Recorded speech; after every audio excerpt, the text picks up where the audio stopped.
Deyilənə görə Newton yerin cazibə qüvvəsini tapandan sonra bir qohumu hər gün gəlib ondan soruşurmuş ki, bəs bunu necə tapdın? Newton da axırda biraz zarafatla, biraz da canını qurtarmaq üçün deyib ki, bağda oturmuşdu, başıma alma düşdü. Amma biz bilirik ki, heç bir böyük kəşf başına alma düşməklə tapılmır.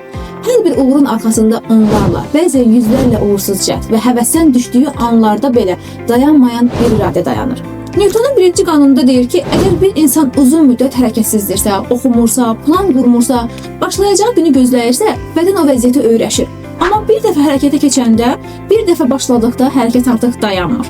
Hər kiçik addım səni bir addım da uğura aparır. Çünki beynimiz hər uğurlu addımdan sonra dopamin adlanan bir maddə ifraz edir. Bu da insanda xoş hiss yaradır. Yəni sən hər dəfə kiçik bir addım atanda özünü daha güclü hiss edirsən. Qısa bir video izləyərək və ya bir neçə test tapşırığı həll edərək özün üçün çox böyük bir ruh yüksəkliyi, motivasiya yaratmış olursan. Tarixin ən böyük idmançılarından biri, Amerikalı basketbolcu Michael Jordandan bir nümunə verib. Jordan deyir ki, kariyeram boyunca 9000 atış qaçmışam və 300 oyunda uduzmuşam. 26 dəfə vəziyyət olub ki, son atışı mənə veriblər.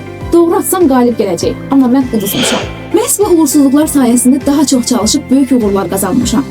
Əziz şagird, əgər bugün özünü yorğun, ruhsuz, motivasiyasız hiss edirsənsə, dayanma. Öncə açıq havaya çıx və sakitcə, dərindən nəfəs al, zehnini rahatla. Daha sonra məqsədini xatırla və kiçik planlarla yenidən başla. Sən mütləq uğur qazanacaqsan.